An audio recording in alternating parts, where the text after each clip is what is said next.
नमस्कार सांग माने मु आज आपण को एमिति एक कथा कहबी जहाकू सुनी आपणकर आदौ विश्वास हेनी। भुवनेश्वर निकटस्थ बस्ती रे बिना पुरुष रे 23टी छुआ जन्म करिथिबा उर्मिला राउतर कथा जानी आपण को होश उड़ी जीव। मो ना रूबी आ मो बयस 38 वर्ष आ मु भुवनेश्वर रे रुहे। भुवनेश्वर निकटस्थ बस्ती रे रहुथुबा उर्मिला राउत एबे पर्यंत 21टी छुआ जन्म दे सारिची। जी भी ए छुआ मानकु निजर पुओ झियो भाव में ग्रहण करि नै थाए से मालामाल हो जाए। हेले आश्चर्यर कथा एहा थिला जे उर्मिला राउत को आज पर्यंत केही भी देखि नथिले। ता पछर राज जानी आपणक रूम टांकुरी उठिबो। मो पाखरे जीवनर सबु सुख शांति पैसा गाड़ी बंगला ऐश आराम मान सम्मान दुनियार एमिति किछि नथिला जहा कि मो पाखरे नथिला। हेले जेउ जिनिस द्वारा घर पूरी उठी थाए जीवन रंगीन लागि थाए आउ गोटे नारीर जीवन सार्थक होई थाए से जिनिस मो पाखे नथिला। मोर कोनोसी संतान नथिले। मो बाहाघर को 13 वर्ष होई सारिथिला आउ एबे पर्यंत मु निसंतान थिली। मु मो स्वामी को बहुत थर कहिथिली जे तमे मते छाड़ी दियो आउ द्वितीय विवाह करिनियो। हेले से मते बहुत भल पाउथिले आउ कहउथिले कि जे जदि मोर संतान हेबो तबे तुम द्वारा ही हेबो नहले नाही। हेले मु तुमको छाड़ी आउ कोउठी भी बाहा हेबी नाही। मु चाकरी करुथली जेतेबेले कि मो स्वामीकर निजर बिजनेस थिला। आम दुई जनकर पैसार कौनसी अभाव नथिला। मु मो स्वामी की कहिथिली जे आमे आउ कहा छुआ को निज छुआ करी नै आसीबा। हेले से एथिरे भी राजी नथिले। तांको भितरे एते साहस नथिले जे से आउ कहा छुआ को पाली थांते। तांको निज स्त्री पाखरु ही संतान दरकार थिला। जेबे पर्यंत मो सासू जीवित थिले सेबे पर्यंत से निज पो को मते छाड़ी देबा पई आउ द्वितीय विवाह करिबा पई उस्काउथिले। हेले मो स्वामी सेतेबेले भी राजी नथिले। आउ से बिचारी नाती नातुणी को देखिबार निज इच्छा मन भितरे चापी रखी ए दुनिया रु चली गले। मो ससुर जीवित थिले आउ तांको छडा भी मो सासू घरे आहुरी बहुत संपर्कीय थिले। हेले केही भी आम वैवाहिक जीवन रे मुंड खेलौ नथिले। मो स्वामी समस्त को कही देइथिले जे जदि केही मो स्त्री को संतान न होबा जोगु देखै सिखै कहिबे तेबे मोठु खराब केही भी हेबेनी। सेथिपाई मो जीवन रे सासू घर तरफरु एमिति सेमिति कोनोसी समस्या नथिला।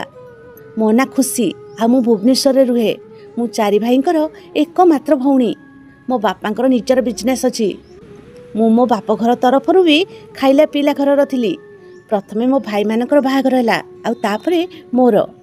हेले मो भाई मानकर इच्छा थिला जे से माने निज भौणी प्रति थिबा कर्तव्य प्रथमे पूरण करिवे तापरे जाई बाहा हेबे। हेले मो माँ बापा को मो बाहाघरर एते व्यस्तता नथिला। सेथिपाई से माने प्रथमे भाई मानकर बाहाघर करैले। भाई मानकर बाहाघरर 4 वर्ष परे मो बाहाघर होला। सेतेबेलकु मु पिउसी भी बनी सारिथिली। बाहाघर परे मोर भी इच्छा थिला जे बाहाघरर गोटे 2 वर्ष परे किंबा 3-4 वर्ष परे मु भी माँ बनी जिबी। हेले आज 13 वर्ष बीती जिबा परे मध्य मु माँ बनी पारिली नाही। मो भाई निज झियो को मो झियो करदेबा विषय कहूला हेले मो स्वामी राजी हेले नाही। मु ताको कहिली कि जदि तमे मो भाई टू संतान नबा पई चाहुन तेबे निजर कोनोसी भाई किंबा भौणीर छुआ को आम छुआ करी नै आस। आम कोल पूरी उठिबो आम घर अगणा आलोकित होई जिवो। हेले से एथिरे मध्य राजी नथिले। मु दुनियार भलरु भल डाक्तरक पाखकु जाई सारिथिली। हेले सबु किछि ठीक थिला बास भाग्यर कथा थिला। तापरे मो भाग्य एकदम ओलटी गला आ मु आश्चर्य होई गली। मु भाबिली कि एमिति हुए ना कोन। से दिन मु भुवनेश्वर गरीब बस्ती को जाई रिपोर्ट रेडी करूथली। आम काम करिबा गरीब मानक पाखकु जाई रिपोर्ट करिबार थिला। मु मो सांग मानक सहित सेठिकी जाईथिली जेउटिकी बस्ती बना जाईथिला। सेठी अधिकांश भिकारी लोक माने ही रहउथले जेउ माने कि गोटे बेलार खाद्य खाइबा पई तरसी जाउथले। बस्ती को जाई से स्त्री लोक मानक सहित कथा हेबाकु लागिली। जेतेबेले आमे गोटे झुंपुड़ी आड़ को जीवाकु लागिलु तो गोटे स्त्री लोक कहला कि मैडम झुंपुड़ी भितर को बिना अनुमति रे जिबे नाही। मु आश्चर्यर सहित अचानक पचारिली कि अनुमति तो से कहबाकु लागिला जे आज्ञा हाँ ए झुंपुड़ी रे गोटे स्त्री लोक रुहे ता ना उर्मिला राउत। ताकू आज पर्यंत कौनसी पुरुष देखि नाहंती। मु टिके आश्चर्य हेली जे बस्ती रे रहुतबा स्त्री लोक माने भी एमिति रुहंती। मु ताकू कहिली कि ठीक अछि मु एकुटिया ही भितर को जिबी। मु से स्त्री लोक सहित भितर को चली गली। से झोपड़ी भितर बहुत सफा सुतरा थिला। से मसिना ऊपर बसिथिला। से बहुत अधिक सुंदर थिला। ता बयस बोधे मोठू गोटे 2 वर्ष कम होइथिबो। से स्त्रीलोक जनक कहिले जे उर्मिला तते मैडम देखा करबा को आछचंती। से आखि बंद करी कहिला कि कोन ए स्त्रीलोकर भी संतान नाही। मु आश्चर्य होई गली जे से स्त्रीलोक को केमिति जणा पड़िले कि मोर संतान नाही। मो साथी रे आसीथिबा स्त्रीलोक जनक कहिले जे अरे ना ये गवर्नमेंट तरफ रु आसीचंती किछि प्रश्न पचारिबाकू। उर्मिला राउत नामक से स्त्रीलोक जनक हाथ रे इशारा करी आमको जीवा पई कहिला कि एबे कथा होई परिबि नाही। मु से स्त्रीलोक सहित बाहर को चली आसिली आ पचारिली जे कोन पढुथिले ये कोन करंती। तो से कहबाकू लागिले कि ये जे स्त्रीलोक मानकर संतान न थाए ता पई प्रार्थना करे आ ये से मानकू संतान देई मालामाल करी दिए। ये जने बहुत चमत्कारी स्त्रीलोक। मु एहा सुनी चमकी पड़िली। सेथिपाई से स्त्रीलोक जनक बोधे मते चिन्हि नैथिले। सेथिपाई मु आग्रहर सहित पचारिली जे कोन से कोनोसी मंत्र जप करी स्त्रीलोक मानकू गर्भवती करंती कि। तो से स्त्रीलोक जनक कहला कि अरे ना ना ये से स्त्रीलोक जगह निजे छुआ जन्म करे आ ताकू देई दिए। मु ए सब सुनी बहुत आश्चर्य होई गली जे कोन सतरे से निसंतान मानक जगह निजे छुआ जन्म करे आ ताकू देई दिए एहार माने कोन। तो से स्त्रीलोक जनक कहला कि ये बिना पुरुष रे छुआ जन्म करे। मु एहा सुनी हसिबाकू लागिली जेमिति कि से मते कोनोसी जोक सुनै देइची। बिना पुरुष रे भला छुआ केमिति जन्म होई परिबो। मु ताकू कहली कि भौणी ए सब ठक जे बिना पुरुष रे छुआ जन्म करि देला। एमिति करिबाटा संभव नुहे बरम एहा असंभव। से स्त्रीलोक जनक 2 हाथ रे निज कान को धरी कहला कि दीदी उर्मिला राउत को ठक बोली कहंतुनी। से एबे पर्यंत बिना बापारे 20 छुआ जन्म करि सारिची। जी भी से छुआ मान को निज छुआ करि निए से मालामाल हो जाए। से भाग्यशाली छुआ जन्म करे। मु कहली कि मोर भी छुआ नहीं। मो बाहागर को 13 वर्ष हो गलानी। कौन तम उर्मिला राउत मो पाई बिना बापारे छुआ जन्म करि परिबो। तो से स्त्रीलोक जनक कहला कि काहेकि नुहे आपण उर्मिला राउत सहित कथा होई जांतु। से आपणक समस्या गोटे चुटकी रे समाधान कर देबो। मु भाबिली कि उर्मिला राउत को तो मु परे देखि नेबी हेले वर्तमान जे काम करिबा पई आछि से काम प्रथमे करि निए। मु कहली जे मु आउ केबे आसीबी तम उर्मिला राउत पाखकू। वर्तमान मोर किछि जरूरी काम अछि। मो भाग्य रे बोधे पुणी थरे उर्मिला राउतर दुआर मुह को आसीबाटा लेखा थिला। काहेकि ना सही दिन संध्यारे बाटरे जाउथबा समय मोर मो पुराना चाकराणी सहित भेट होई गला। मु ता रंग ढंग देखि आश्चर्यचकित होई गली। काहेकि ना से एबे कौआडू भी चाकराणी भली लागु नथिला। दामी साड़ी दामी गहना देखि मु आश्चर्य होई ताको पचारिली कि सावित्री ये तू ना एते परिवर्तन कोठु आसिला। तो से कहबाकू लागिला जे दीदी जदि मु तुमको कहबी तेबे तमे विश्वास करबनी आ कहबो जे केमिति मूर्ख भली कथा कहूचु। मु कहली कि ठीक अछि मु कहबिनी एबे मते सब सत कथा कह। से मते निज घर को नै आसिला। ता घर देखि मु बेहोश हो हो बंची गली। से तो एते गरीब थिला जे ताको 2 बेलार खाइबा बहुत कष्ट रे मिलुथिला। पूर्वरु ता घरे किछि भी जिनिस नथिला आ एबे ता घरर पूरा नक्शा बदली सारिथिला। जिनिस पत्र रे ता घर भरी होई रहिथिला। घरर मरामती होई सारिथिला। एते जल्दी ता अवस्था केमिति बदली गला। से पर घरे काम करूथिला आ ता स्वामी मद पी माताल होई बुलुथिला। तेनु एहा आश्चर्यर कथा थिला। मु कहली कि सावित्री कोठु तते ए खणी मिली गला। से भीतर को गला आ एक सुंदर छुआटी को उठेई बाहर को आनी आसिला आ कहबाकू लागिला कि दीदी ए सब ए छुआ बदल रे मिलिछि।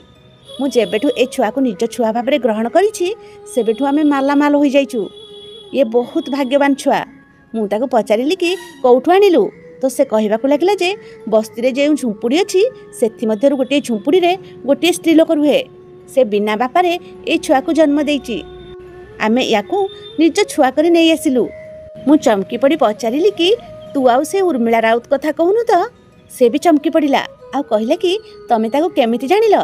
तापर से ता विषय प्रशंसा रे आकाश पाताल एकाठी करी कहला कि दीदी से झुंपुड़ी रे रहे निजे एते गरीब हेले अन्य गरीब मानक दुख देखि सही पारेनी।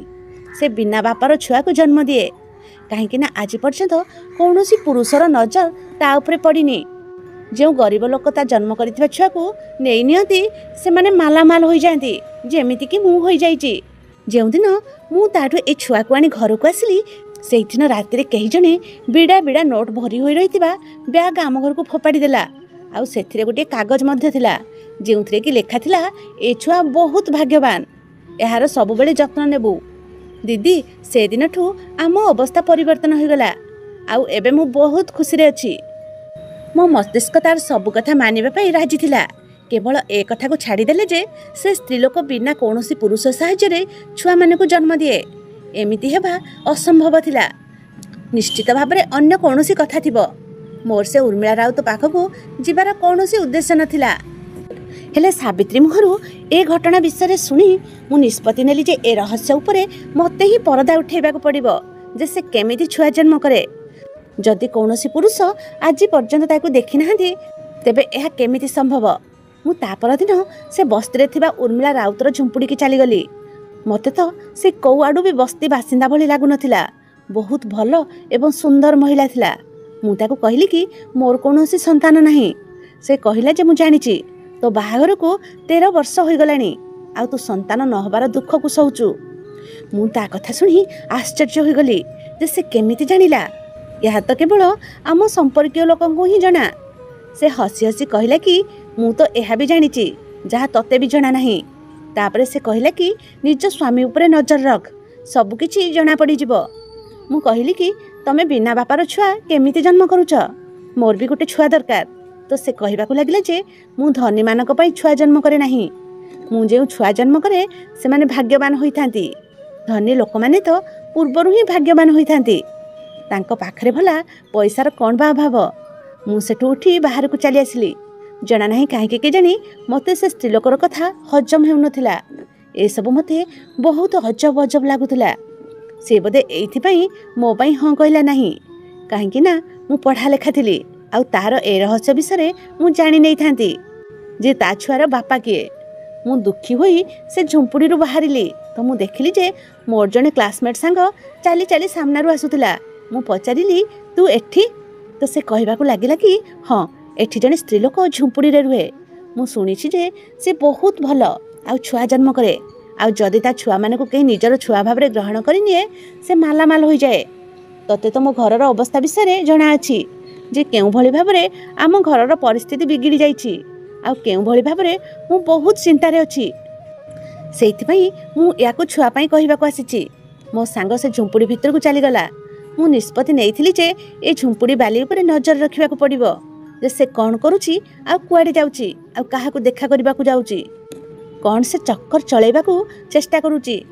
मु उर्मिला राउत झुंपुड़ी घर सामने रहुथिबा एक पुओ को किछि पैसा देई कहिथिली जे तते उर्मिलार प्रत्येकटी कार्यकलाप विषय मते खबर देबाकू हेबो। पैसा लोभरे से पुओटी राजी हो गला। ता पाखरे नॉर्मल कीपैड गोटे फोन थिला जेउथिरे कि से केवल मो पाखकू फोन करि परिथांदा, कोनोसी फोटो किंबा वीडियो बनै पारि नथांदा। 2 दिन परे से पुओर फोन आसिला आ कहिला कि मेम साहब सामना झुंपुड़ी रे रहउतबा उर्मिला राउत मुहरे चादर घोड़ी होई एबे ही घरु बाहर को बाहरिची कुआडे जीवा पई। मु ताको कहिली कि ता पछरे जा आ जाई देख जे से कुआडे जाउची। किछि समय परे से मते जे ठिकाना देला से एड्रेस जानी मो पाद तळु माटी खसी गला। से तो जनाशुना सरकारी ऑफिसर को घर थिला जेउठी कि साधारण लोकन को जिबार अनुमति भी नथिला। मु से समय निज ड्यूटी रे थिली, नहले मु पछरे निजे जाइथांती। प्रश्न एहा थिला जे ताको भीतर को जिबार अनुमति केमिति मिली गला। से माने तो बहुत बड़ बड़ लोक थिले। गोटे पटे तो ये झुंपुड़ी बस्ती रे रहउतबा आ अन्य पटे तार एते बड़ बड़ लोकन सहित चिन्हा जणा थिला। एहा केमिति संभव थिला? मते कौठी ना कौठी किछि संदेह होउथिला। ता परदिन मोर छुट्टी थिला आ मु घरे आराम रे बसिथिली जेतेबेले कि से पुओटी मते फोन करी कहिला कि मैडम से उर्मिला राउत काली राति रु ए घरे नाही, एबे पर्यंत भी फेरिनी। मु गेट पाखरे चौकीदार को पचारिली तो जानिबा को पाइली जे से पूर्वरु भी सेठिकी जाए। से सेही बंगला रे रहउतबा मैडम को मालिश करबा को जाए। बोधेया मालिश वाला कहानी नथिला, आउ किछि चक्कर थिला। से निश्चित भाबरे अन्य किछि उद्देश्य रे सेठिकी जाइथिबो। मु गाड़ी नै से पुओटी कहितिबा ठिकाना रे पहुंची गली। मु किछि दूर रे छिडा होइथिली। मो भावना अनुसायी उर्मिला राउत को ए पर्यंत आसी जिबार थिला। 1 घंटार अपेक्षा परे से बाहर को आसुथबार देखागला। आ बहुत आग को आसी गोटे ऑटो बसीगला। मु मो गाड़ी ता पछरे लगेदेली। गाड़ी चलेबा समय मु मो सांग को फोन करी पचारिली कि तू से झुंपुड़ी बाली पाखकू जाइथिलु, से तते कोन उत्तर देला? मो सांग कहला कि से कहला जे मु तोते किछि दिन पर डाकिबी। मु फोन काटिदेली। मो गाड़ी उर्मिला राउत गाड़ीर पछरे थिला। बोधे से निज झुंपुड़ी की फेरी जाउथला। मु ता पछरे ही थिली। जेतेबेले कि मो नजर गोटे कार ऊपर पड़िला। मु ताकू देखि चमकी पड़िली। से तो मो स्वामी को कार थिला। मु एथिपई आश्चर्य थिली जे मो स्वामी गोटे सप्ताहरु घरे नथिले। तेबे इए एठी कोन करूथिले? मु तांको फोन करी पचारिली जे कौठी अछ? तो से कहबाकू लागिले कि मु तो सहररु बाहर अछि, किछि दिन परे घर को फेरी आसीबी। मु भाबिली कि मो स्वामी मिछ काहे कि कहउछंती। अचानक मो मुंडरे से झुंपुड़ी वाली स्त्री लोकर कथा आसीगला। से कहिथिला जे निज स्वामी उपरे नजर रख। मु न चाहि कि मध्य निज कार को तांको पछरे लगेई देली। मु देखिबाकू चाहुतिली जे से कुआडे जाउछंती। से मते मिछ काहे कि कहिले। आम 13 वर्षर वैवाहिक जीवन भितर केबे भी मते मो स्वामी को ऊपर संदेह होई नथिला। जीवनर प्रथम थर आज मु तांको ऊपर संदेह करूथली, आ ताहा भी सेई झुंपुड़ी बाली कथारे। मो स्वामी को गाड़ी गोटे अजणा रास्ता आड़ को बुलीगला। मु आश्चर्य होउथली जे ये एठिकी कोन करबा पई आसीछंती। गोटे घरर गेट भितर को तांको गाड़ी चलीगला। मु सेठिकार ठिकणा मने रखी निज घर को फेरी आसिली। मते बहुत दुख लागुथला। मो स्वामी जणा नहीं कौन भाभी मते मिछ कहितिले। आ बोधे मु तांको उपरे संदेह करि नथांती जदि मो मुंडरे से झुंपुड़ी वाली स्त्री लोक कथा आसी नथांदा। से भी जने बहुत अजब महिला थिला। केबे मोर इच्छा होउतले जे मु ता कथा ऊपर विश्वास करि नेबी, काहेकि ना से किछि न कहि सब कथा कहि देइथिला। हेले बिना बापर छुआ केमिति सुनी मते ता ऊपर संदेह होउतला जे से केमिति छुआ जन्म करूची। मु ता पिछा एइथि पई करूतली जे मु सत्य आ मिछ कोन जानि परिबी। आ मु पक्का इरादा बनै सारिथिली जे मु ताकू छुआ पई कहिबी। 4-5 दिन परे मु मो सांग को फोन करिली आ पचारिली जे कोन हैला, कोन से छुआ दबा पई हां कर देला।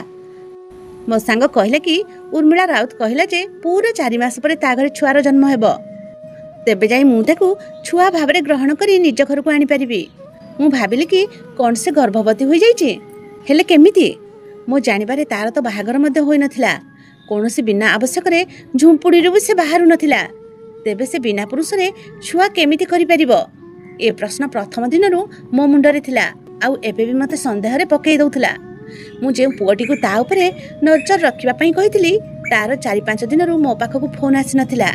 मु ताको फोन करी पचारिली जे तू मते एते दिन रु काहे कि किछि कहू नाहु। तो से कहबाकू लागिला जे दीदी कोन कहबी, से तो एते दिन रु घरु बाहर को बाहरी नाही। मु ताको कहली जे तू पता कर जे कोन तार कोनोसी स्वामी अछि कि, आउ जदि तार स्वामी नाही तेबे कोन तार अन्य कोनोसी पुरुष सहित संपर्क अछि कि। बास तते खाली ए सब विषय रे पता लगाई मते जणैबार अछि। से कहला कि ठीक अछि दीदी, मु आपन को ए सब विषय रे पता लगाई जणै देबी। मते किछि दिनर समय देई दियंतु। कामरु फ्री हबा परे एबे मु भाबुथली जे एबे मो स्वामी को खबर बुझिबी। मु गाड़ी बाहर करिली आउ से एरिया को गली जेउठी कि से दिन मो स्वामी को जिबार देखिथिली। एमिति नथिला जे मो स्वामी को फोन आसु नथिला। से प्रतिदिन फोन करूथिले आ प्रतिदिन आमे कथा हेउतलु। तांको व्यवहार रु लागु नथिला जे से मते धक्का देउचंती बोली। हेले जेउ संदेह मो मनरे जन्म नै सारिथिला तार चिकित्सा बहुत जरूरी थिला। मो गाड़ी को सेई गेट पाखरे अटकैली आउ गेट बाडेबाकू लागिली। गोटे चौकीदार गेट खोलिले। मु से चौकीदार को पचारिली जे ये कहा घर। तो से मो स्वामी को नाम धरी कहबाकू लागिला जे ये आयन साहेब को घर। मु कहली कि मु तांको सांगर स्त्री। से मते भीतर को जिबाकू देला। एबे मु किछि बुझी सारिथिली जे भीतर कोन देखिबाकू मिलिबो। जेतेबेले मु भीतर को गली तो मु ताहा देखिली जहा मो पूरा दुनिया को दोहलेई रखिदेला। सामनारे मो स्वामी आउ गोटे झियो आउ गोटे छुआ सहित बसिकी खाउथिले। से बोधे तांको स्त्री आउ छुआ होइथिबे। मु बहुत दुखरे तांको डाकिली। से मते देखि आश्चर्य होई गले। तांकर आशा नथिले जे मु एमिति अचानक तांको सामना को चली आसीबी आ सब किछि जानि जेबी। मु तथापि भी गोटे आशारे पचारिली जे ए झियो किए। से धीर स्वर रे कहिले कि ये मो स्त्री। मु याकू 6 वर्ष पूर्व बाहा होई सारिची। मु जल्दी कांदी कांदी घर को आसीगली। मते बहुत कष्ट हेउतला। तांकर मते एमिति धोका देबाटा उचित नथिला। मते जणै कि भी बाहा होई पारि थांते। से एमिति काहे कि करूथिले। सारा राती मु कांदी चलीथिली। मते ना ही रातिर खबर थिला ना ही दिनर। मु सकाळे चाकरी को मध्य गली नाही। मते ए कथारे आश्चर्य लागुथिला जे से मते 6 वर्षरु धोका देउथिले। मते किछि भी जणा नथिला ଆଉ ଯେଉଁ କଥା ମୋତେ ଜଣା ନଥିଲା ସେ କଥା ସେ ଝୁମ୍ପୁଡ଼ିରେ ରହୁଥିବା ସ୍ତ୍ରୀ ଲୋକକୁ କେମିତି ଜଣାଥିଲା। ମୁଁ ଭାବିଲି ଯେ ମୁଁ ତାକୁ ଯାଇକି ପଚାରିବି। ମୁଁ ଜଲ୍ଦି ଗାଡ଼ି ବାହାର କରିଲି ଆଉ ତା ଏରିଆରେ ଦିନ 12ଟା ବେଳେ ଯାଇ ପହଞ୍ଚିଗଲି। ମୁଁ ଏବେ ତା ଝୁମ୍ପୁଡ଼ିରୁ କିଛି ଦୂରରେ ହିଁ ଥିଲି ଯେତେବେଳେ କି ମୁଁ ତାକୁ ଘରୁ ବାହାରକୁ ବାହାରୁଥିବାର ଦେଖିଲି। ସେ ପୁରାପୁରି ଭାବରେ ଘୋଡ଼େଇ ହୋଇ ରହିଥିଲା, ମାନେ ସେ କୁଆଡ଼େ ଯାଉଥିଲା। ମୁଁ ଏପଟ ସେପଟ ଦେଖିଲି ଯେ ସେ ପୁଅଟି କେଉଁଠି ଅଛି ଯାହାକୁ କି ମୁଁ ତା ଉପରେ ନଜର ରଖିବା ପାଇଁ ପଠାଇଥିଲି, ହେଲେ ସେ କେଉଁଠି ବି ଦେଖାଗଲା ନାହିଁ। ସେଇଥିପାଇଁ ମୋତେ ତା ପଛରେ ଯିବାକୁ ପଡ଼ିଲା, କାହିଁକି ନା ଆଜି ମୁଁ ତା ରାଜ ଜାଣିକି ରହିବି। ସେ ଚାଲି ଚାଲି ସେଠୁ ରାସ୍ତା ଉପରକୁ ଆସିଗଲା ଆଉ ତାପରେ ଗୋଟେ ଅଟୋରେ ବସିଗଲା। ମୁଁ ବି ତୁରନ୍ତ ମୋ ଗାଡ଼ି ତା ପଛରେ ଲଗେଇଦେଲି। ମୋତେ ସେ ପୁଅର ବେଦାୟିତ୍ୱପଣିଆ ଉପରେ ବହୁତ ରାଗ ଆସୁଥିଲା। ଜଣା ନାହିଁ ସେ କେଉଁଠି ଥିଲା। ଆଜି ଯଦି ମୁଁ ସମୟରେ ଆସିନଥାନ୍ତି ତେବେ କିଛି ବି ଜାଣିନଥାନ୍ତି। 1 ଘଣ୍ଟା ପରେ ଗାଡ଼ି ଗୋଟେ ମହଲ ପରି ଘର ନିକଟରେ ଅଟକି ଗଲା। ମୁଁ ଯେତେ ଆଶ୍ଚର୍ଯ୍ୟ ହୋଇଥାନ୍ତି ସେତେ କମ୍ ପଡ଼ିଥାନ୍ତା। ପୂର୍ବରୁ ସେ ଏଭଳି ଘରକୁ ଯାଇସାରିଥିଲା। ସେ ଏ ବଡ଼ ଲୋକଙ୍କ ଘରେ କ'ଣ କରୁଥିଲା? ଏମାନଙ୍କ ସହିତ ତାର କ'ଣ ସମ୍ପର୍କ ଥିଲା? ସେ ଭିତରକୁ ଚାଲିଗଲା। 10 ମିନିଟ୍ ପରେ ମୁଁ ବି ଭିତରକୁ ଯିବାକୁ ଲାଗିଲି, ହେଲେ ମୋତେ ଚୌକିଦାର ଅଟକାଇ ଦେଲା। ମୁଁ ତାଙ୍କୁ କହିଲି କି ଏ ଯେଉଁ ମ୍ୟାଡ଼ାମ୍ ଭିତରକୁ ଯାଇଛନ୍ତି ମୁଁ ତାଙ୍କ ସହିତ ଆସିଛି। ଆମେ 2 ଜଣ ସାଙ୍ଗ ହୋଇ ଆସିଥିଲୁ। ମୁଁ କିଛି ଆଣିବା ପାଇଁ ଅଟକି ଯାଇଥିଲି, ସେଇଥିପାଇଁ ଡେରି ହୋଇଗଲା। ଚୌକିଦାର ଏହା ଶୁଣି ମୋତେ ଭିତରକୁ ଯିବାକୁ ଦେଲା। ମୁଁ ଭିତରକୁ ଗଲି ତ ମୋ ହୋସ୍ ଉଡ଼ିଗଲା। ଏମିତି ଘର ତ ମୁଁ ମୋ ସାରା ଜୀବନରେ କେବେ ବି ଦେଖିନଥିଲି। ମୋତେ ଗୋଟେ ରୁମ୍ରୁ କଥା ହେବାର ଶବ୍ଦ ଶୁଣାଗଲା। ମୁଁ ଲୁଚି ଲୁଚି ଏପଟ ସେପଟ ଦେଖି ଦେଖି ଆଗକୁ ବଢ଼ିଲି। ଏତେ ବଡ଼ ଘରଟାରେ ଭଗବାନଙ୍କ ଦୟାରୁ କେହି ବି ନଥିଲେ, ନହେଲେ କେହି ଯଦି ମୋତେ ଦେଖି ନେଇଥାନ୍ତେ ତେବେ ମୋତେ ଅପମାନିତ ହେବାକୁ ପଡ଼ିଥାନ୍ତା। ମୁଁ ଭିତରକୁ ଉଣ୍ଡିକି ଦେଖିଲି ତ ଭିତରେ ଜଣେ 23-24 ବର୍ଷର ଝିଅଟିଏ ଦେଖାଗଲା, ଯିଏକି ଉର୍ମିଳା ସହିତ କଥା ହେବାରେ ବ୍ୟସ୍ତ ଥିଲା। ସେ ଝିଅଟିର ବଢ଼ିଥିବା ପେଟକୁ ଦେଖି ଏହା ଲାଗୁଥିଲା ଯେ ସେ ଝିଅ ଗର୍ଭବତୀ ଅଛି ବୋଲି। ମୁଁ କିଛି ବି ବୁଝିପାରୁନଥିଲି ଯେ କଥା କ'ଣ। ମୁଁ ସେମାନଙ୍କ କଥା ଶୁଣିବା ପାଇଁ ଚେଷ୍ଟା କରିଲି, ତ ଯାହା ସବୁ ମୁଁ ଶୁଣିଲି ତାହା ଶୁଣିଲା ପରେ ନିଜ କାନ ଉପରେ ବି ବିଶ୍ୱାସ କରିପାରିଲି ନାହିଁ। ମୁଁ ଜଲ୍ଦି ଫୋନ୍ ବାହାର କରି ସେମାନଙ୍କ କଥାକୁ ରେକର୍ଡ଼ କରିବା ଆରମ୍ଭ କରିଦେଲି। ମୁଁ ଚୁପଚାପ ସେଠୁ ପଛକୁ ଫେରିଆସିଲି। ମୋ ସନ୍ଦେହ ସତ ବାହାରିଥିଲା। ଘଟଣା ଏତେ ସିଧା ନଥିଲା ଯେତିକି କି ଲାଗୁଥିଲା। ମୁଁ ନିଜ ଘରକୁ ଆସିଲି ତ ସେହି ପୁଅର କଲ୍ ଆସିଲା। ସେ ଜୋରରେ କହିଲା କି ମ୍ୟାଡ଼ାମ୍, ସେ ସ୍ତ୍ରୀଲୋକ ବିଷୟରେ ମୁଁ ସବୁ ପତା ଲଗାଇ ଦେଇଛି। ଆପଣ ଶୁଣିବେ ତ ଆଶ୍ଚର୍ଯ୍ୟ ହୋଇଯିବେ। ତାପରେ ସେ ପୁଅଟି ଯାହା ମୋତେ କହିଲା ତାକୁ ଶୁଣି ମୁଁ ସ୍ତବ୍ଧ ହୋଇଗଲି। ଏମିତି କଥା ଯାହାକୁ ଶୁଣି ମୁଁ ସ୍ଥାଣୁ ପାଲଟିଗଲି। ମୁଁ ଆଉ ଧୈର୍ଯ୍ୟ ଧରି ପାରିଲି ନାହିଁ, ଆଉ ନା ହିଁ ଲୋକମାନଙ୍କୁ ବେଶୀ ବୋକା ବନେଇବାର ଦେଖିପାରିଥାନ୍ତି। ମୁଁ ସେ ପୁଅକୁ କହିଲି କି ତୁ ଏ କଥା କାହାକୁ କହିବୁ ନାହିଁ। ମୁଁ ସନ୍ଧ୍ୟାରେ ତା ଝୁମ୍ପୁଡ଼ିକି ଗଲି ତ ସେ ପ୍ରତିଦିନ ପରି ସେମିତି ବସିଥିଲା। ମୁଁ ଯାଉ ଯାଉ ତାକୁ କହିଲି କି ତମକୁ ଲାଜ ଲାଗିବା ଦରକାର ଏମିତି ସାଧା ସିଧା ସଚ୍ଚୋଟ ମହିଳା ବନିବା ନାଟକ କରିବା ପାଇଁ। ମୁଁ ତୁମ ବିଷୟରେ ସବୁ କିଛି ଜାଣିସାରିଛି। ତମେ କ'ଣ କରୁଛ? ତମେ ନିରୀହ ଏବଂ ଗରିବ ଲୋକମାନଙ୍କୁ ଧନୀ ଲୋକମାନଙ୍କର ଛୁଆ ଦେଇ କହୁଛ ଯେ ସେ ଛୁଆ ତମେ ଜନ୍ମ କରିଛ, ତାହା ବି ପୁଣି ବିନା ବାପାରେ। ମୋ ମୁହଁରୁ ଏତିକି ଶୁଣିବା ପରେ ସେ ଡରିଗଲା ଆଉ କହିବାକୁ ଲାଗିଲା ଯେ ତମେ କେମିତି ଜାଣିଲ ଏସବୁ ବିଷୟରେ? ମୁଁ କହିଲି କି ତମେ ନିଜେ ହିଁ ନିଜ କାହାଣୀ ଶୁଣାଇବା ଆରମ୍ଭ କରିଦିଅ। ଉର୍ମିଳା ରାଉତ ନିଜ କାହାଣୀ ଶୁଣାଇବା ଆରମ୍ଭ କଲା। ମୁଁ ଏକ ଅନାଥ ଆଶ୍ରମରେ ଆଖି ଖୋଲିଥିଲି। ମୁଁ ବି ସେଇ ଛୁଆମାନଙ୍କ ଭିତରୁ ଜଣେ ଥିଲି ଯେଉଁମାନଙ୍କୁ କି ସେମାନଙ୍କ ବାପା ମା କେଉଁଠି ବି ଛାଡ଼ି ଦେଇ ଆସୁଥିଲେ, ଆଉ କେଉଁଠି ଭଲ ମଣିଷ ସେମାନଙ୍କୁ ଉଠେଇ ଅନାଥ ଆଶ୍ରମକୁ ପଠାଇ ଦିଏ। ମୋ କାହାଣୀ ବି କିଛି ଏମିତି ହିଁ ଥିଲା। ଜଣା ନାହିଁ ମୋ ବାପା ମା କିଏ ଥିଲେ ଯେଉଁମାନେ କି ମୋତେ ଜନ୍ମ ଦେଇ ଫୋପାଡ଼ି ଦେଇଥିଲେ। ମୁଁ ବହୁତ ସୁନ୍ଦର ଥିଲି, ସେଥିପାଇଁ ସମସ୍ତେ ମୋତେ ପରି ପରି କହୁଥିଲେ। ଆଉ ତାପରେ ମୋ ନାଁ ହିଁ ପରି ରଖିଦିଆଗଲା। ତାପରେ ମୋ ଜନ୍ମ ପ୍ରମାଣପତ୍ର ଏବଂ ସାର୍ଟିଫିକେଟରେ ପରି ଲେଖାଗଲା। ଅନାଥ ଆଶ୍ରମକୁ ପ୍ରାୟତଃ ସେଇ ଲୋକମାନେ ଆସୁଥିଲେ ଯେଉଁମାନଙ୍କର କି ପିଲା ଛୁଆ ନଥିଲେ, ଆଉ ସେମାନେ କୌଣସି ଛୁଆକୁ ପସନ୍ଦ କରି ନିଜ ଘରକୁ ନେଇଯାଉଥିଲେ। ମୁଁ ବହୁତ ସୁନ୍ଦର ଥିଲି, ସେଥିପାଇଁ ଯେଉଁମାନେ ନିଃସନ୍ତାନ ଦମ୍ପତି ଛୁଆମାନଙ୍କୁ ନେବା ପାଇଁ ଆସୁଥିଲେ ସେମାନେ ମୋତେ ଦେଖି ପସନ୍ଦ କରିଦେଉଥିଲେ। ହେଲେ ଅନାଥ ଆଶ୍ରମର ଇନଚାର୍ଜ ମୋତେ କାହାକୁ ବି ନେବା ପାଇଁ ଦେଉନଥିଲେ। ସେ ମୋତେ ନିଜ ଝିଅ ବନେଇ ଦେଇଥିଲେ। ମୁଁ ସେଇଠି ରହୁଥିଲି, ଆଉ ମୁଁ ବି ତାଙ୍କ ସହିତ ରହୁଥିଲି। ତାଙ୍କ ରୁମ୍ରେ ମୁଁ ଶୋଉଥିଲି। ମୁଁ ସେଠି ବହୁତ ଖୁସିରେ ଥିଲି, ହେଲେ ମୋତେ ଜଣା ନଥିଲା ଯେ ଭାଗ୍ୟ କେଉଁ ଖେଳ ଖେଳିବ। ମୁଁ 17 ବର୍ଷର ଥିଲି, ଆଉ ମୁଁ ଇନଚାର୍ଜଙ୍କ ସହିତ ତାଙ୍କ ଘରେ ରହୁଥିଲି। ଗୋଟେ ଦିନ ଅନାଥ ଆଶ୍ରମର କବାଟ ପାଖରେ କେହି ଜଣେ ଛୁଆଟିଏ ଛାଡ଼ି ଚାଲିଗଲା। ମୁଁ ଦେଖିଲି ତ ମୁଁ ତାକୁ ଘରକୁ ନେଇ ଆସିଲି। ତା ସହିତ ଗୋଟେ କାଗଜ ମଧ୍ୟ ଥିଲା। ସେଥିରେ ଲେଖା ଥିଲା ଯେ ମୁଁ ଏ ଛୁଆକୁ ନିଜ ସହିତ ଘରେ ରଖିପାରିବି ନାହିଁ। ଦୟାକରି ଆପଣମାନେ ଏ ଛୁଆକୁ ପାଳନ୍ତୁ। ନିଶ୍ଚିତ ଭାବରେ ଏ ଛୁଆ କାହାର ପାପ ଥିଲା, ଯେଉଁଥିପାଇଁ କି ସେ ଝିଅ ତାକୁ ଛାଡ଼ି ଚାଲିଗଲା। ଇନଚାର୍ଜକୁ ଜଣାପଡ଼ିଲା ତ ସେ ପ୍ଲାନ୍ ବନେଇଲେ କି ଗୋଟେ କୋଟିପତି ଘରର ଲୋକ ଥିଲେ, ଯେଉଁମାନେ କି ବହୁତ ଧନୀ ଥିଲେ। ତାଙ୍କ ଘରେ କୌଣସି ସନ୍ତାନ ନଥିଲା। ଅନାଥ ଆଶ୍ରମର ଇନଚାର୍ଜ କହିଲେ କି ଇଏ ମୋ ନାତି, ମୋ ଝିଅର ପୁଅ। ମୁଁ ମୋ ଝିଅର ବାହାଘର ବହୁତ କମ୍ ବୟସରେ କରେଇ ଦେଇଥିଲି, ସେଇଥିପାଇଁ ଇଏ ଏମିତି ଦେଖାଯାଉଛି। ସେ ମୋ ନାଁରେ ଛୁଆ ଦେବା ଆରମ୍ଭ କରିଦେଲେ, ଆଉ ଧନୀ ଲୋକମାନେ ତାଙ୍କୁ ବଦଳରେ ବହୁତ ପଇସା ଦେଉଥିଲେ। ମୁଁ ସବୁକିଛି ବୁଝିଥିଲି, ହେଲେ ମୁଁ କିଛି କରିପାରୁନଥିଲି। ମୁଁ ଯେତେବେଳେ 21 ବର୍ଷର ହେଲି ତ ଘରୁ ଲୁଚି ପଳେଇ ଆସି ଜଣେ ବସ୍ତିବାଲାକୁ ବାହା ହୋଇଗଲି। ମୁଁ ଯେତେବେଳେ ନିଜର ପ୍ରଥମ ଛୁଆକୁ ଜନ୍ମ ଦେଲି ତ ମୋ ମୁଣ୍ଡରେ ଆସିଲା ଯେ ମୁଁ ବି କାହିଁକି ନିଜ ବିଜନେସ୍ ଆରମ୍ଭ ନ କରିବି। ମୁଁ ଜାଣିଥିଲି ଯେ ଧନୀ ଘରର ଛୁଆମାନେ ବହୁତ ବିଗିଡ଼ି ଯାଇଥାନ୍ତି, ଆଉ ପ୍ରାୟତଃ ଭୁଲ ସଙ୍ଗତରେ ପଡ଼ିଯାଆନ୍ତି। ନିଜ ଭୁଲର ପାପ ଲୁଚେଇବା ପାଇଁ ସେମାନେ କିଛି ବି କରିବା ପାଇଁ ପ୍ରସ୍ତୁତ ଥାନ୍ତି। ଅନ୍ୟପଟେ କିଛି ନିଃସନ୍ତାନମାନଙ୍କର ବି ଭଲ ହୋଇଯାଇଥାଏ। ମୋ ପ୍ଲାନ୍ ଶୁଣି ମୋ ସ୍ୱାମୀ ମୋତେ ଛାଡ଼ି ଚାଲିଗଲେ। ସେ ମୋତେ ଡିଭୋର୍ସ ଦେଇଦେଲେ, ଆଉ କହିବାକୁ ଲାଗିଲେ ଯେ ମୁଁ ଗରିବ ତ ନିଶ୍ଚିତ, ହେଲେ ଇଜ୍ଜତର ସହିତ ରହିବାକୁ ପସନ୍ଦ କରେ। ମୁଁ କୌଣସି ଭୁଲ କାମ କରିପାରିବି ନାହିଁ। ମୁଁ ଧନୀ ଲୋକମାନଙ୍କ ପାପ ଲୁଚେଇବା ପାଇଁ 2 କୋଟି ଟଙ୍କା ସେମାନଙ୍କ ପାଖରୁ ନେଉଥିଲି, ଆଉ ସମସ୍ତଙ୍କୁ ଏହା କହିଦେଉଥିଲି ଯେ ମୁଁ ବିନା ବାପରେ ଛୁଆ ଜନ୍ମ କରିଛି। ୟାକୁ ଯିଏ ନିଜ ସନ୍ତାନ ଭାବରେ ନେବ ସେ ମାଲାମାଲ ହୋଇଯିବ। ଲୋଭରେ ସେ ଛୁଆମାନଙ୍କୁ ଗରିବ ଲୋକମାନେ ନେଇଯାଉଥିଲେ। ମୁଁ 40 ଲକ୍ଷ ଟଙ୍କା ସେମାନଙ୍କ ଘରେ ଫୋପାଡ଼ି ଦେଉଥିଲି, ଆଉ ସେମାନେ ଭାବୁଥିଲେ ଯେ ଛୁଆଟି ବହୁତ ଭାଗ୍ୟବାନ।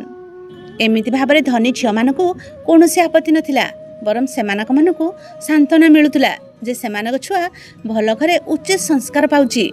ମୁଁ ଯେଉଁ ଝିଅର ଘରକୁ ଯାଇଥିଲି ସେ ବି ନିଜ ଛୁଆକୁ ଜନ୍ମ ଦେବାକୁ ଚାହୁଁଛି, କାହିଁକି ନା ତା ଦ୍ୱାରା ଭୁଲ ହୋଇଯାଇଛି। ସେ ପୁଅଟି ବି ମୋତେ ଏହା କହିଥିଲା ଯେ ଉର୍ମିଳା ରାଉତର ପୂର୍ବରୁ ବାହାଘର ହୋଇଛି, ଆଉ ତାପରେ ଡିଭୋର୍ସ ବି ହୋଇଯାଇଛି। ଉର୍ମିଳା ପ୍ଲାନିଂ ସହିତ ଗରିବ ଲୋକମାନଙ୍କୁ ବୋକା ବନାଉଥିଲା। ମୁଁ ମୋର ଶେଷ ଦ୍ୱନ୍ଦ୍ୱ ବିଷୟରେ ପଚାରିଦେଲି ଯେ ତମେ ମୋତେ କୁହ କି ତମେ ମୋ ସ୍ୱାମୀଙ୍କ ବିଷୟରେ କେମିତି ଜାଣିଲ? ତ ସେ କହିଲା କି ଯାହାଠାରୁ ମୋତେ ବିପଦ ଥାଏ ମୁଁ ତା ବିଷୟରେ ପୂର୍ବରୁ ହିଁ ସବୁ ଖବର ବୁଝିନିଏ। ତମ ବିଷୟରେ ଜାଣିବାକୁ ଚେଷ୍ଟା କରିଲି ତ ଜଣାପଡ଼ିଲା କି ତମ ସ୍ୱାମୀ ପୂର୍ବରୁ ତମକୁ ନ ଜଣେଇ ବାହା ହୋଇସାରିଛି। ମୁଁ ପୋଲିସକୁ ଫୋନ୍ କରିଲି, ଆଉ ପୋଲିସକୁ ସେଠିକି ଡାକି ଉର୍ମିଳା ରାଉତକୁ ଆରେଷ୍ଟ କରାଇଦେଲି। ଉର୍ମିଳା ରାଉତକୁ ପୋଲିସ ହାତରେ ଛାଡ଼ିଦେଇ ମୁଁ ଘରକୁ ଫେରି ଆସିଲି। ଘରକୁ ଆସି ଦେଖିଲି ତ ମୋ ସ୍ୱାମୀ ଘରେ ଥିଲେ। ସେ ମୋତେ କ୍ଷମା ମାଗିଲେ, ଆଉ କହିଲେ କି ମୁଁ ତୁମକୁ କୌଣସି ଦୁଃଖ ଦେବାକୁ ଚାହୁଁନଥିଲି, ସେଇଥିପାଇଁ ତମକୁ ଏସବୁ କହିନଥିଲି। ତମେ ମୋତେ ଅନେକ ଥର ଦ୍ୱିତୀୟ ବିବାହ ପାଇଁ କହୁଥିଲ, ହେଲେ ତମେ ନିଜ ଆଖି ସାମ୍ନାରେ ନିଜ ଭଲ ପାଇବାକୁ ଆଉ କାହାର ହେବାର କେମିତି ଦେଖିପାରିଥାନ୍ତ? ସୁମନ ସହିତ ମୋ ବାହାଘର ମୋ ମା ହିଁ ସ୍ଥିର କରିଥିଲା। ନିଜ ବଂଶ ଆଗକୁ ବଢ଼ାଇବା ପାଇଁ ମୋତେ ନିଜ ପାଦ ଆଗକୁ ବଢ଼ାଇବାକୁ ପଡ଼ିଲା। ବିଶ୍ୱାସ କର, ତମକୁ କଷ୍ଟ ଦେବାର କୌଣସି ଉଦ୍ଦେଶ୍ୟ ନଥିଲା। ଦୟାକରି ମୋତେ କ୍ଷମା କରିଦିଅ। ମୁଁ ତୁମକୁ ବହୁତ ଭଲ ପାଏ। ନିଜ ସ୍ୱାମୀଙ୍କ କଥା ଶୁଣି ମୁଁ ତାଙ୍କୁ କ୍ଷମା କରିଦେଲି, କାହିଁକି ନା ମୁଁ ଏବେ ତାଙ୍କ ସହିତ ଏତେ ବର୍ଷ ବିତେଇ ତାଙ୍କୁ ଏବେ ଛାଡ଼ି ପାରିନଥାନ୍ତି। ଆଉ ମୁଁ ବି ମୋ ସ୍ୱାମୀକୁ ବହୁତ ଭଲ ପାଉଥିଲି। ମୁଁ ତାଙ୍କ ଭଲ ପାଇବା ହରେଇବାକୁ ଚାହୁଁନଥିଲି। ସେଥିପାଇଁ ମୁଁ ନିଷ୍ପତ୍ତି ନେଇଥିଲି ଯେ ସୁମନ ବି ଏବେ ଆମ ସହିତ ଏ ଘରେ ରହିବ। ମୋ ସ୍ୱାମୀ ଆଉ ସୁମନ 2 ଜଣ ମୋ କଥାକୁ ଖୁସି ଖୁସିରେ ମାନିନେଲେ, ଆଉ ଏବେ ଆମେ ସମସ୍ତେ ଏକାଠି ଗୋଟେ ଘରେ ରହୁଥିଲୁ। ସୁମନ ବି ମୋର ବହୁତ ସମ୍ମାନ କରୁଥିଲା, ଆଉ ମୋତେ ନିଜ ବଡ଼ ଭଉଣୀ ପରି ଭାବୁଥିଲା। ମୁଁ ତାକୁ ନିଜ ସାନ ଭଉଣୀ ବୋଲି ଭାବି ନେଇଥିଲି। ମୋ ଭଲ ଏବଂ ସଚ୍ଚୋଟ ହେବାର ଫଳ ମୋତେ ଏହା ମିଳିଥିଲା ଯେ ସୁମନ ତାର ଦ୍ୱିତୀୟ ଛୁଆକୁ ମୋ କୋଳରେ ଟେକିଦେଲା। ଶ୍ରୋତା ବନ୍ଧୁମାନେ, ଆଜିର ଏ କାହାଣୀଟିକୁ ନେଇ ଆପଣଙ୍କର ମତାମତ କ'ଣ ମୋତେ କମେଣ୍ଟ କରି ନିଶ୍ଚିତ ଜଣାନ୍ତୁ। ଆଶା କରୁଛି ଆଜିର এই କାହାଣୀଟି ଆପଣମାନଙ୍କୁ ନିଶ୍ଚିତ ପସନ୍ଦ ଆସିଥିବ। ଆଉ ପସନ୍ଦ ଆସିଥିଲେ ଭିଡ଼ିଓକୁ ଲାଇକ୍ ସେୟାର କରି ଚ୍ୟାନେଲକୁ ସବସ୍କ୍ରାଇବ୍ କରିବାକୁ ବିଲକୁଲ ବି ଭୁଲନ୍ତୁ ନାହିଁ।